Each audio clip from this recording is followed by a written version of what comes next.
നല്ല യമണ്ടൻ ജയിൽ ടാസ്കിലേക്ക് നല്ല അടിപൊളിയായിട്ട് രണ്ടുപേരെ കയറ്റി വിട്ടിട്ടുണ്ട്. ആ കയറ്റി വിട്ട ആ ഒരു ടാസ്ക് അല്ലെങ്കിൽ ആ ഒരു നോമിനേഷൻ അടിപൊളിയായിരുന്നു. സംഭവം ആദ്യം നമുക്ക് നോമിനേഷനിൽ തുടങ്ങാം അല്ലേ. അതായത് അതിനകത്ത് എനിക്ക് ഏറ്റവും ഇഷ്ടപ്പെട്ടത് ശൈത്യയെ തന്നെയാണ്. ശൈത്യ ജിസേലിനെതിരെ സംസാരിച്ച ആ ഒരു ആവേശം, ശൈത്യം നന്നായിട്ട് സംസാരിക്കും. ശരിക്കും പറഞ്ഞാൽ ശൈത്യം നന്നായിട്ട് കൺട്രോൾ ചെയ്യാണ്. പക്ഷേ ഈ അനുമോളുടെ കൂടെ നിന്നിട്ടാണ് ശൈത്യം കയറി വന്നതെങ്കിലും ഇപ്പോൾ അനുമോളിനെ മാറ്റി വെച്ചിട്ട് ശൈത്യ സെൽഫായിട്ട് കളിക്കുന്നുണ്ട്. ഞാൻ പറഞ്ഞല്ലോ, ഒരു തൊട്ട് മുന്നേ ഞാനിട്ടൊരു വീഡിയോ നിങ്ങൾക്ക് ചെക്ക് ചെയ്യുകയാണെങ്കിൽ നിങ്ങൾക്ക് മനസ്സിലാകാം. ശൈത്യ ഈ ഒരു ഗ്രൂപ്പിനകത്ത് നിന്നിട്ട് ഈ അനു എന്ത് പറയുന്നു അല്ലെങ്കിൽ നൂറ, ആദില ഇവരാരെ സപ്പോർട്ട് ചെയ്യുന്നു ഇതൊന്നും ശൈത്യ മൈൻഡ് ചെയ്യുന്നേ ഇല്ല. ശൈത്യയുടെ ലെവലിൽ കളിക്കുകയാണ്. ശൈത്യയൊക്കെ നല്ല അടിപൊളിയായിട്ട് കയറി വരാനുള്ള സാധ്യതയുണ്ട്. പക്ഷെ കരഞ്ഞ് മാത്രം ഇരിക്കുകയാണെങ്കിൽ അനുമോൾക്ക് ഇവിടെ പണി കിട്ടും. ആദിലെ അത് എടുത്തെടുത്ത് പറഞ്ഞ് പഠിപ്പിക്കുന്നുണ്ട്. അതായത് ഇപ്പം അനുമോളെ സംബന്ധിച്ചിടത്തോളം നല്ലൊരു സപ്പോർട്ടുണ്ട്. സോഷ്യൽ മീഡിയയിലായിക്കോട്ടെ യൂട്യൂബിലൊക്കെ ആയിക്കോട്ടെ ഭയങ്കരമായിട്ടൊരു സപ്പോർട്ടുണ്ട്.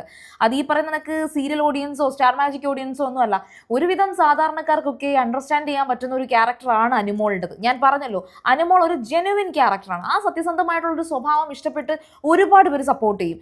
പക്ഷെ അനുമോൾ ബിഗ് ബോസിനകത്ത് പെട്ടു പോകാനുള്ളൊരു സാധ്യതയുണ്ട്. ഇപ്പോൾ പുറത്തോട്ട് വിട്ടില്ലെങ്കിലും അതിനകത്തുനിന്ന് ക്വിറ്റ് ചെയ്യാനോ ഒരു പക്ഷേ ബിഗ് ബോസിൻ്റെ അടുത്ത് പോലും എനിക്ക് മാനസികമായിട്ട് പറ്റുന്നില്ല, അമ്മയെടുത്ത് സംസാരിക്കണം, ഇതൊക്കെ നെഗറ്റീവ് അടിക്കും കേട്ടോ. ഇത് നെഗറ്റീവ് അടിക്കുക എന്നല്ല, ഇത് ക്വിറ്റ് ചെയ്ത് പോകുന്ന ലെവലിലേക്ക് എത്തിക്കുമോ എന്നൊരവസ്ഥ വരുന്നുണ്ട്. നമുക്കത് വലിയതായിട്ട് ചർച്ച ചെയ്യണ്ട, എന്തായാലും നമുക്ക് പോകുന്നിടത്തോളം പോകട്ടെ. പക്ഷേ ശൈത്യ നല്ല അടിപൊളിയായിട്ട് കസറിക്കൊണ്ട് ജിസേലിൻ്റെ അടുത്ത് പറയുന്നത് രേണു സുധിക്കൊക്കെ വേണ്ടിയിട്ട് ആ ഫുഡിൻ്റെ കേസ് വന്നില്ലേ, അപ്പോൾ അതിനകത്ത് കാണിച്ച ആ ഒരു ഇഡിയറ്റ് വിളി നന്നായിട്ട് നെഗറ്റീവ് അടിച്ചിട്ടുണ്ട്. ജിസേലിൻ്റെ ഒരു തനി സ്വഭാവം മനസ്സിലാവുന്നത് അവിടെയാണ്. അതുവരെ ജിസേൽ എന്ന് പറയുന്നത് ഹ്യൂമാനിറ്റി അമ്മച്ചി തന്നെയായിരുന്നു. കാരണം എന്ന് വെച്ചാൽ ജിസേൽ നന്നായിട്ട് മാനിപ്പുലേറ്റ് ചെയ്യാൻ കഴിയുന്ന ഒരു വ്യക്തിയാണ്. ഈ അനുമോളുടെ കണക്കല്ല. അനുമോളുടെയൊക്കെ ഒരു സത്യസന്ധമായ സ്വഭാവത്തിന് മുന്നിൽ എല്ലാവരും അവൾ അത്രേ ഉള്ളൂ, എല്ലാവരും അങ്ങ് അടിപൊളിയാവത്തില്ലല്ലോ. പക്ഷെ ജിസേൽ കാണിക്കുന്നത് കള്ളത്തരമാണ്, ജിസേൽ അഭിനയമാണ്, ജിസേൽ മാനിപ്പുലേറ്റ് ചെയ്യാൻ വേണ്ടി ഇങ്ങനെ പെരുമാറുന്നതാണ്. അപ്പോൾ എല്ലാവരും ജിസേൽ എന്തൊരു സൂപ്പറാണ്, ജിസേൽ എന്തൊരു ഹ്യൂമാനിറ്റിയാണ്, ജിസേൽ ഒരാൾക്കും ഫുഡ് കൊടുക്കും, ജിസേൽ അടിപൊളിയാണ്. അപ്പോഴത്തേക്ക് ആണുങ്ങളൊക്കെ അതിനകത്തങ്ങ് കണ്ണടച്ച് വീണിട്ടുണ്ട്. അങ്ങനെ അത് മാത്രമല്ല, പിന്നെ അനുമോളെയാണ് എല്ലാവരും ജയിലിലേക്ക് അടയ്ക്കാനായിട്ട് സെലക്ട് ചെയ്യുന്നത്. അതിനകത്തൊന്നും ഒരു തെറ്റും പറയാനില്ല, എല്ലാവരും അങ്ങനെയാണ്. അങ്ങനെ അനീഷാണ് രണ്ടാമത് വരുന്നത്. അപ്പം അനുമോളും അനീഷും എങ്ങനെയുണ്ട്, നല്ല ജോഡിയല്ലേ? എനിക്കിഷ്ടപ്പെട്ട രണ്ട് പേരാണ് അനീഷും അനുമോളും. ഇതുവരെയുള്ള എപ്പിസോഡ്സിൽ എനിക്കിഷ്ടപ്പെട്ട രണ്ട് പേരാണ് അനുമോളും അനീഷും.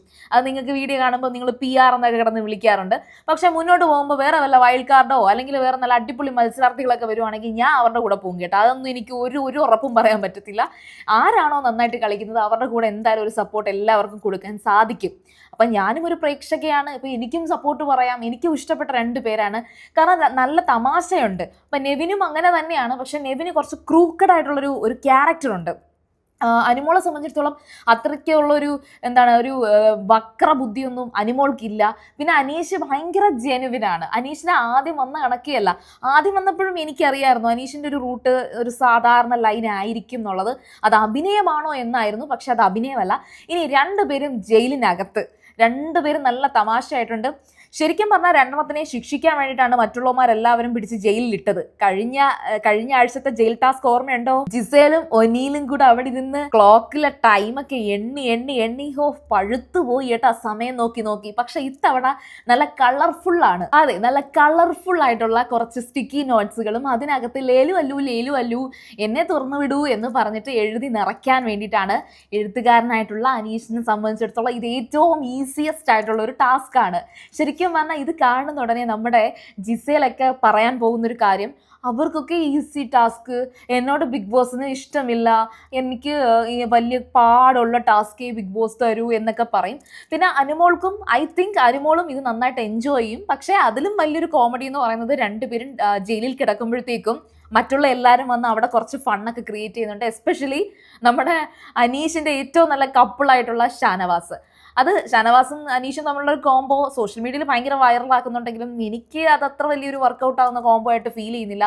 കാരണം അനീഷിന്റെ കൂടെ നിന്ന് ആ വോട്ട് പിടിക്കാനും അനീഷിന്റെ ആയിട്ട് കോംബോ ക്രിയേറ്റ് ചെയ്തൊരു ലവ് ട്രാക്ക് പിടിക്കാനുമാണ് ഷാനവാസ് നോക്കുന്നത്. അല്ലാതെ ഷാനവാസിനെ കൊണ്ട് വേറെ ഒരു ഗുണവും എനിക്കുള്ളതായിട്ട് തോന്നിയിട്ടില്ല.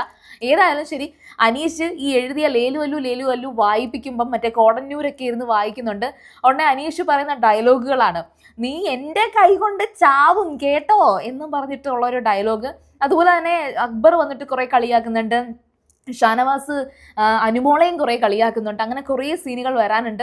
അപ്പം അതിനുശേഷം ഇനി ഈ ജയിൽ ടാസ്കിനകത്ത് ഒരു കാര്യം കൂടി ഇപ്പം ലൈവിൽ ഒരു സംസാരം ഉണ്ടായി. അഭി, ഷാനവാസ്, ഒനീൽ ഇവർ മൂന്നുപേരുമാണ് സംസാരിച്ചത്. ജയിലിലേക്ക് അനുമോളെയും നൂറേനെയും അകത്താക്കി വിടണമായിരുന്നു. കാരണം നൂറയ്ക്ക് കുറച്ച് സ്ക്രീൻ സ്പേസ് വരികയാണെങ്കിൽ നൂറ ഇവിടെ നിൽക്കും. നൂറ ഇവിടെ നിൽക്കുന്ന എന്തിനാ? ആദിലയെ ഔട്ടാക്കാൻ വേണ്ടിയിട്ട്. ആദില ഔട്ടായി കഴിഞ്ഞാൽ എന്ത് സംഭവിക്കും? നൂറയ്ക്ക് അധിക നാൾ എന്തായാലും പിടിച്ചു നിൽക്കാൻ പറ്റില്ലല്ലോ. അപ്പൊ നൂറയും പതുക്കെ കൂടി അങ്ങ് ഔട്ടാവും. പക്ഷെ ഇപ്പൊ എന്താ സംഭവിച്ചിരിക്കുന്നത്?